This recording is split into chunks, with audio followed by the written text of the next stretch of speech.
Welcome to Session 6, Purpose of Text. Let's have a look at some examples.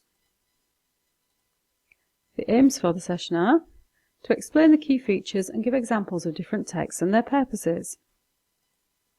To be able to identify the key features of different text purposes. Purpose of text. Writers write for a reason. They have something to say, and they have a motive for saying it. In other words, every piece of writing has a purpose. The purpose of a text is simply the writer's reason for writing. Many texts have more than one purpose, but usually one will stand out as primary.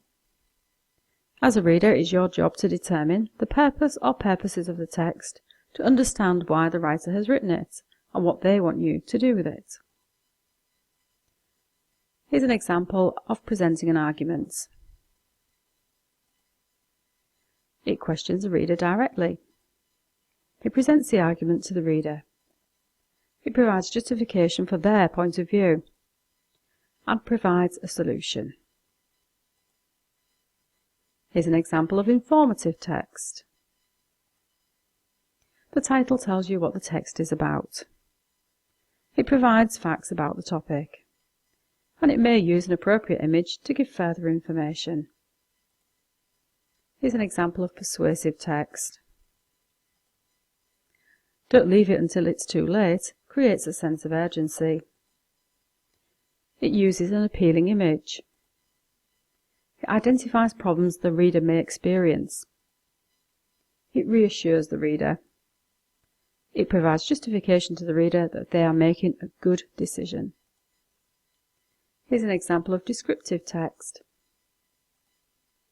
It gives lots of detail so the reader can visualize what the writer is describing. It uses an image to justify the description. It uses lots of adjectives to give more information.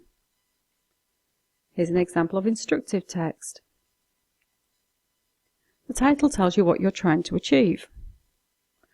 It provides a list of required ingredients and perhaps equipment. It gives step-by-step guidance on how to do it, and an image of the completed product.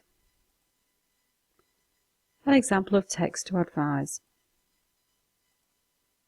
This may be informal or formal.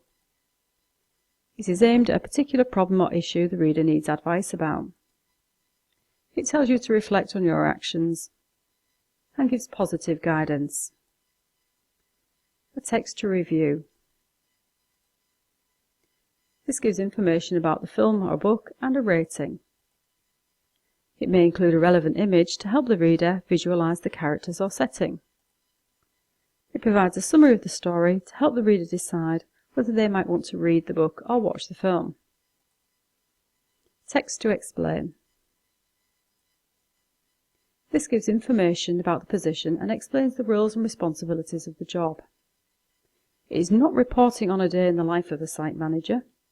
It is not trying to instruct you on how to be a site manager. It is not trying to persuade you to be a site manager. Let's recap the session. Aims. To explain the key features and give examples of different texts and their purposes. Can you identify the key features of different text purposes? Remember, if you still have questions or need help, please ask me in class or email me.